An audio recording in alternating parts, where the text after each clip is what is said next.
Hey YouTube, it is Lucy. Really quick update. I had my ultrasound of my neck. We did a repeat one because the first one only did my thyroid. It did not check my lymph nodes. He was a little worried with some of the issues that I've been having that maybe it has spread to my lymph nodes, and they didn't look at my lymph nodes, at least according to him. I honestly don't remember. I went to that appointment. They actually called me this morning. They were like, hey, can we see you in like 2 hours? I was like, sure.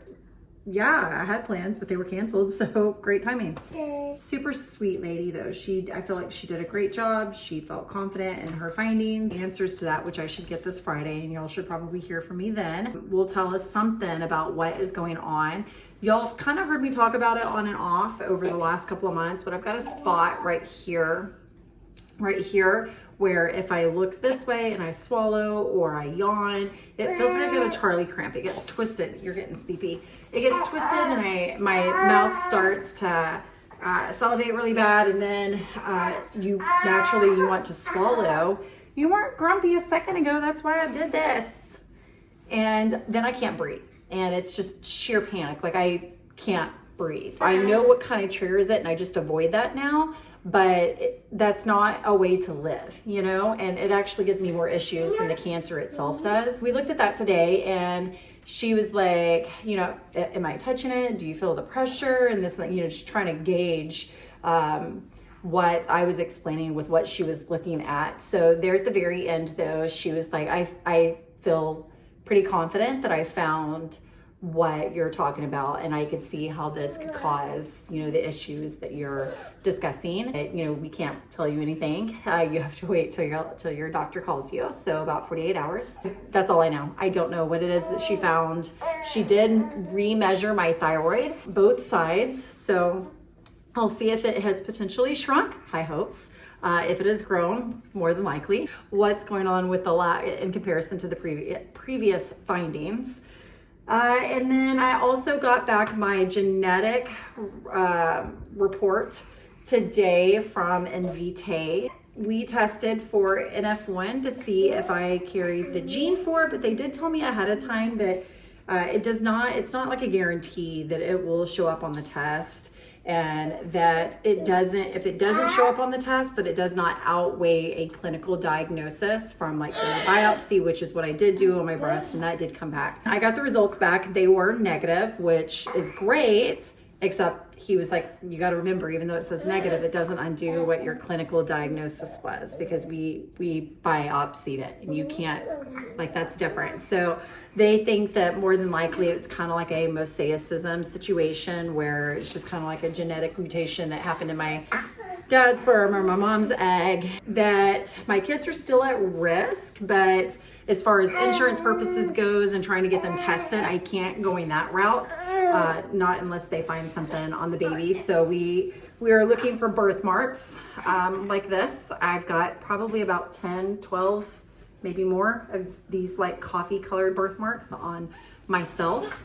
But this is the only one he has, and I think all my kids have at least one. Some of them have 2, 3. He's got, I think this is his only one. So, and because he does have a chromosomal abnormality, I did bring that up, and the doctor had said, you know, there's not really any connection, but anytime there's, you know, something different, then I guess, you know, maybe you're a little bit more at risk. So we'll just keep a closer eye on him specifically, but it shouldn't have any bearing on NF1, or NF1 shouldn't have any bearing on it. The other things go, because we tested like 80 something, I think, I don't know.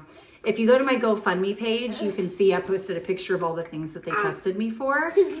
Nice. It is milk and bagel time. I cannot eat a bagel without cream cheese on it. It's too dry. It's gross, and I end up choking on it. I can't do it. But he likes a dry bagel, and that to me is weird. The other things that they tested me for also came back negative. So it's been a great day. It's been a really good day. I feel like we're gonna get somewhere with my neck situation. And then the great news on the genetic report, I could not be any happier with that. He did say that the NF1 puts me at a slight increased risk for breast cancer, which Sucks because just a few days ago at my other appointment, they told me that thyroid cancer puts you at a higher increase for breast cancer. Even though we don't have breast cancer in our family, I'm extremely thankful for that. But hearing that twice back to back, I have not had a mammogram done since 2001. Turned out to be that I had like broke my a rib, and like cartilage grew around it and connected it to my sternum.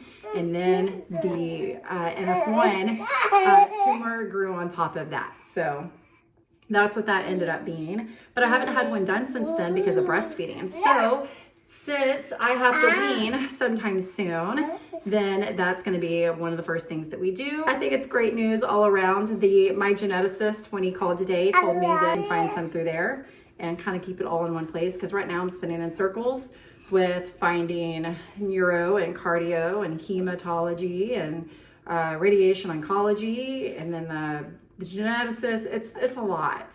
The endocrinology, which, by the way, after my last video, I found a second endocrinologist that I'm going to interview that I think has came extremely highly recommended. And a lot of these doctors also specialize in NF1, which is great, like the breast cancer doctor recommendation that I got today. It's nice because that kind of adds a little twist to things, and for people who are familiar with it, familiar with all the things, it helps. So it's been a great day. I'm excited to share that. It's super windy outside, so my hair is a hot mess. It's like, I feel like it's like 100 miles. I mean, obviously that's an exaggeration, but it's insane. Are you smiling and laughing at brother? Oh, he said, look at that. Oh. Yeah, sister left a mess over here, didn't she? She left a big old mess she's gonna have to take care of when she gets back. Okay, so that's it for now, guys. I hope that I get some more information sometime soon. The appointments should start rolling through. My swallow study is coming up. I'm a little nervous about that, but yeah, if y'all have any advice and you've ever done a swallow study, let me know so I can kind of prepare. It takes me a little bit to process. So until next time, I will see y'all later. Bye, YouTube.